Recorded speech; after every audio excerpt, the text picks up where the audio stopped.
Hi friends, welcome back to my channel. எல்லாரும் எப்படி இருக்கீங்க? நல்லா இருக்கீங்களா? கல்யாணம் ஆனதுக்கு அப்புறம் இந்த பொம்பளை பிள்ளைங்களுக்கு அம்மா வீட்டுக்கு போறதுனாலே பெரிய சந்தோஷம்.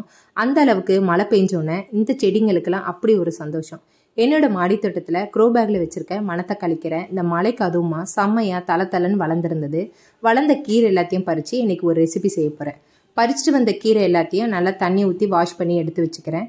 ஒரு கடாயில் எண்ணெய் ஊற்றி எண்ணெய் சூடானதும் கொஞ்சமாக கடுகு, ஃப்ளேவருக்காக ரெண்டு காஞ்ச மிளகாவை அதில் போட்டு நல்லா வதக்கிக்கிறேன். வெட்டி வச்ச ஒரு பெரிய வெங்காயத்தை அந்த எண்ணெயில் போட்டு நல்லா வதக்கிக்கணும். அதுக்கப்புறம் 2 தக்காளியை அந்த வெங்காயத்தோடையே சேர்த்து நல்லா வதக்கிட்டு இது எல்லாமே நல்லா வதங்கினதுக்கப்புறம் 1 டேபிள் ஸ்பூனு இஞ்சி பூண்டையும் ஆட் பண்ணிக்கிறேன். இது எல்லாமே நல்லா வதங்கினதுக்கப்புறம் காரத்துக்காக ஒரு 3 பச்சை மிளகாவை கட் பண்ணி வச்சுருக்கேன். அந்த பச்சை மிளகாவையும் இதில் போட்டு ஆட் பண்ணி எல்லாமே நல்லா மிக்ஸ் ஆகுற மாதிரி நல்லா கிளறி விட்டுக்கணும்.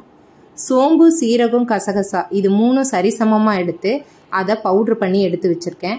அந்த பவுட்ரையும் இதில் போட்டு ஆட் பண்ணிக்கணும். இந்த பவுட்ரு தான் இந்த சூப்புக்கு மெயின் இன்க்ரீடியன்ஸு. கழுவி வச்சுருக்க மணத்தக்காளி கீரை எல்லாத்தையுமே இந்த மசாலாவோட நல்லா மிக்ஸ் ஆகுற மாதிரி ஒரு 2 நிமிஷம் கிளறி விட்டுக்கணும். பச்சை ஸ்மெல் போகிறதுக்காக நம்ம இந்த மசாலாவோட இந்த கீரையெல்லாம் ஆட் பண்ணி இந்த மாதிரி பண்ணுறோம். ஒரு 2 நிமிஷம் நல்லா வதங்கினதுக்கப்புறம் ஒரு அரை முடி தேங்காய் பால் எடுத்து நான் தனியாக வச்சுருக்கேன். அந்த பாலையும் இதில் ஆட் பண்ணிக்கலாம். இந்த மணத்தக்காளி கீரையில் அவ்வளோ ஒரு சத்து இருக்குது. வாய் புண்ணாக இருக்கட்டும், அல்சர், கல்லீரல் பிரச்சனை இது எல்லாமே இந்த கீரையை சாப்பிட்றதுனால நமக்கு போயிடுது. அடிக்கடி கீரை எடுத்துக்கிறது உடம்புக்கு ரொம்பவே நல்லது. இந்த கீரையில் நிறைய ஊட்டச்சத்துக்களும் இருக்குது. ஆட் பண்ணி வச்சுருக்க இந்த தேங்காய் பாலையும் இதில் ஆட் பண்ணிக்கணும்.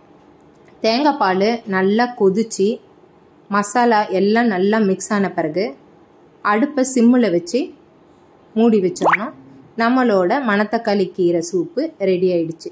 என்னோட சேனலை சப்ஸ்கிரைப் பண்ணாமல் பார்த்துட்டு இருந்தீங்கன்னா சப்ஸ்கிரைப் பண்ணிவிட்டு பாருங்கள். என்னோட வீடியோ பிடிச்சிருந்தா லைக் பண்ணிவிடுங்க. பக்கத்தில் இருக்க பெல் பட்டனே கிளிக் பண்ணிவிடுங்க. அப்போ தான் நான் போகிற நோட்டிஃபிகேஷன் உங்களுக்கு வந்துட்டுருக்கோம். பாய்.